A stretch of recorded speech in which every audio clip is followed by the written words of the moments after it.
Today we're going to go over the 2021 Master Disconnect, and this will be on a wireless receiver system that's got the green button.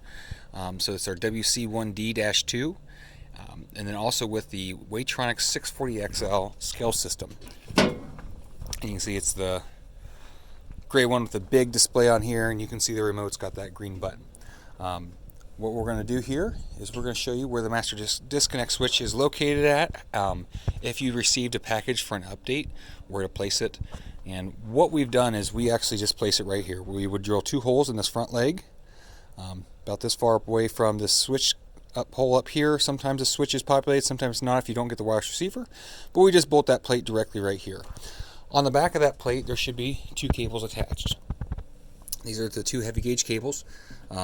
We put the red one on top and the black one on the bottom. There's a red stripe on this one. The position really doesn't matter, just as long as both of them are connected on that side. And then what we'll do is we'll route this cable down here through this D-hook all the way up there, and we're going to put it on the bottom grommet going in the front wall. I'm going to go to the front to show you a little bit better how that's shown. So if we go up here, and you can see here we have the hydraulic pump in and out, and then right here is that cable. This cable comes bonded together, and you can just split it apart if you need to reach between the 2. So the one with the red and black stripe is going to go to the positive battery terminal. So we're going to open up the battery box, and right here we just place this cable directly on here. You might have a terminal block right here with these cables attached to it.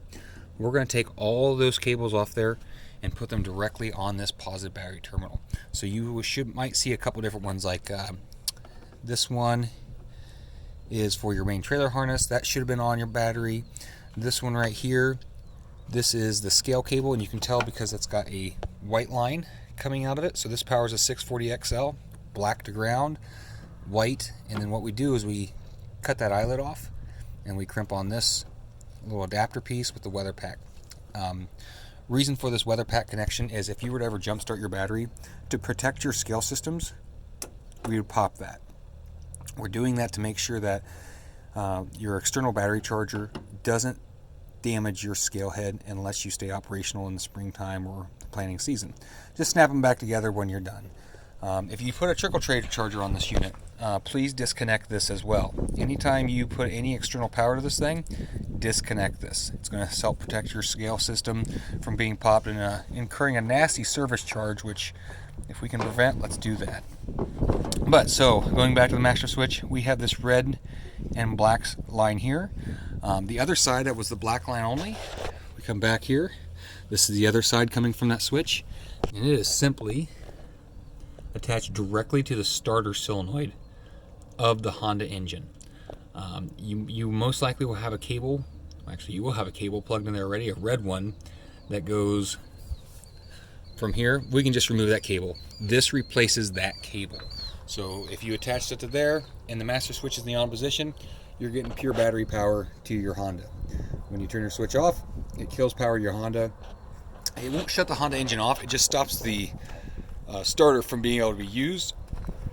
Some of the reasons we do this is because in the off season, this Honda engine, whether the key is in the off or on position, will always draw some kind of current on that battery, and about 3 to 4 months later, even on a fully charged battery, it will drain the battery.